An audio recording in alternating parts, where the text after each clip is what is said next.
السلام علیکم ورحمۃ اللہ وبرکاتہ۔ جی ناظرین، تمام طلباء، تمام دوستو، ہم نے علم نحو کی چند بنیادی باتیں آپ کو بتائی تھی، اور وہ میں دوبارہ نہیں دہرانا چاہتا کیونکہ ہر ویڈیو میں تقریباً میں نے وہ باتیں دہرائی ہے۔ آج ہمارا سبق ہے ایک اسم کی ایک اور تقسیم۔ اسم کی ایک اور تقسیم ہے، اور وہ ہے عام اور خاص کے اعتبار سے۔ جب ہم کوئی لفظ بولتے ہیں تو یا تو وہ اس سے خاص شخص مراد ہوگا یا وہ لفظ عام ہوگا، صحیح نا؟ جو بھی نام ہوگا، اسم ہوگا، تو وہ اس کی دو قسمیں ہوں گی۔ عام اور خاص کے اعتبار سے اسم کی دو قسمیں ہیں۔ نمبر ایک معرفہ، نمبر دو نکرہ۔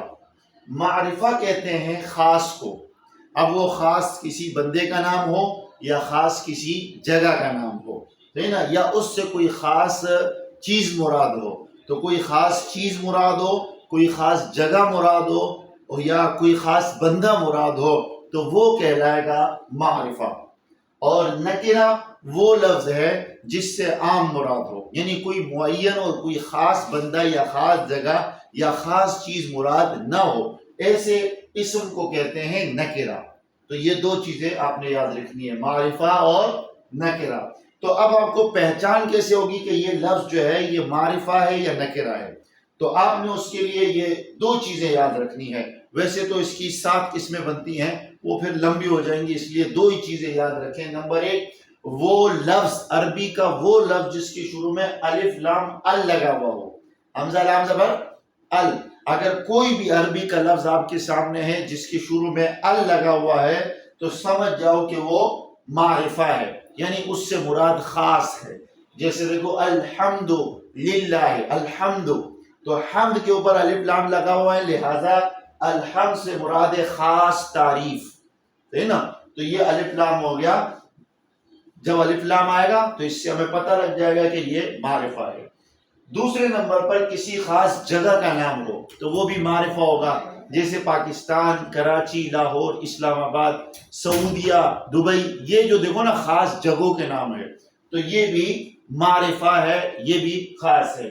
اور تیسرے نمبر پر بندے کا نام، کسی خاص بندے کا نام، کسی خاص بندے کا خاص جگہ یا خاص بندے۔ تو کسی خاص بندے کا نام ہو جیسے عمران، نعمان، کامران، فرحان، خالد، ساجد، ماجد، حامد، تو یہ مخصوص اور خاص بندوں کے نام ہے، تو یہ بھی معرفہ ہے۔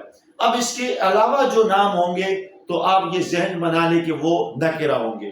جیسے میں اس کی نکرہ کی مثال دے دوں عربی میں، جیسے آپ کہتے ہیں قلم، قلم، تو اب قلم کے اوپر دیکھو الف لام بھی نہیں ہے، اور یہ کسی خاص قلم کا نام نہیں ہے، بلکہ ہر قلم، اب یہ کالا ہو، پیلا ہو، نیلا ہو، وہ ڈالر والا ہو، یا کوئی اور پیانو ہو، کوئی بھی پین ہو، آپ اس کو قلم کہیں گے۔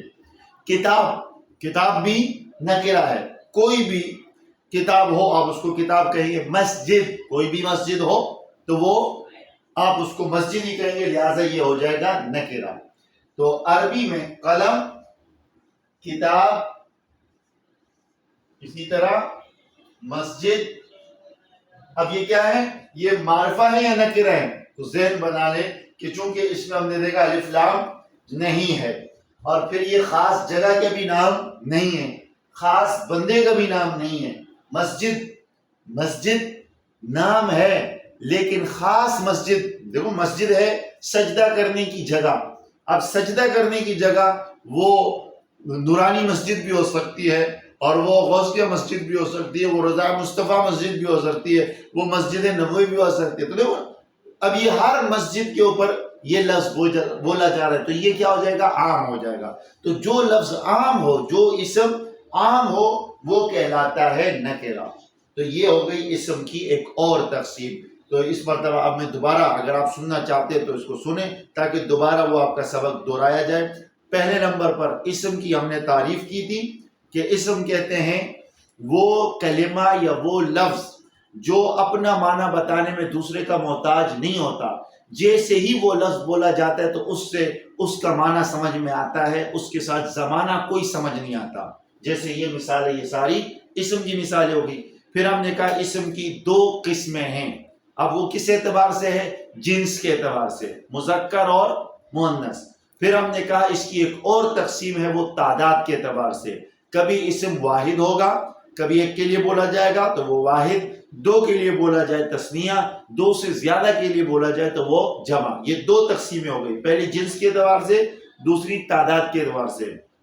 پھر ہم نے آپ کو ایک اور تقسیم بتائی کہ آخر میں تبدیلی آئے گی یا نہیں آئے گی، تو اس اعتبار سے دو قسمیں بتائی، ایک ہے اس میں متمکن اور ایک ہے غیر متمکن۔ اس میں متمکن جس کے آخر میں تبدیلی آتی ہے، اور اس میں غیر متمکن جس کے آخر میں تبدیلی نہیں آتی۔ وہاں بھی بتایا کہ بھئی جس طرح یہاں معرفہ کو جو نشانیاں بتا دی گئی، یہ نشانیاں نہیں ہوں گی تو وہ نکرہ ہوگا، اسی طرح غیر متمکن کی بتا دیا کہ یہ 8 قسمیں ہیں، تو جو غیر متمکن کی 8 قسموں میں نہیں ہوگا تو وہ اس میں متمکن ہو جائے گا، یعنی اس کے آخر میں تبدیلی آئے گی، وہ ایسا لفظ ہوگا۔ اس کے بعد یہ ہو گئی چوتھی تقسیم، یہ ہے عام اور خاص کے اعتبار سے۔ تو ان تقسیموں کو یاد رکھیں، انشاءاللہ مزید چلتے رہیں گے، باقاعدہ ہم اس کی پریکٹس کریں گے آئندہ۔ یہ جو تقسیمات ہیں ایک اور اس کی تقسیم ہے وہ پڑھ لیں گے، تو اس کے بعد انشاءاللہ ہم اس کی باقاعدہ عربی لکھیں گے، عربی کلمات لکھیں گے، اور آپ کو یہاں پریکٹس کرائیں گے کہ بھئی یہ مذکر ہے یا مؤنث، مذکر ہے تو کیوں ہے، مؤنث ہے تو کیوں ہے، یہ معرفہ ہے یا نکرہ، معرفہ ہے تو کیوں ہے، نکرہ ہے تو کیوں ہے، یہ واحد ہے، تثنیہ ہے، جمع ہے۔ اس طرح ہر ایک لفظ کے بارے میں پوچھیں گے، تقریباً 10-15 مثالیں دیں گے، تو جس سے آپ کو یہ پورا سبق مکمل طور پر یاد ہو جائے گا۔ اللہ تعالی ہم سب کا حافظ و ناصر ہو۔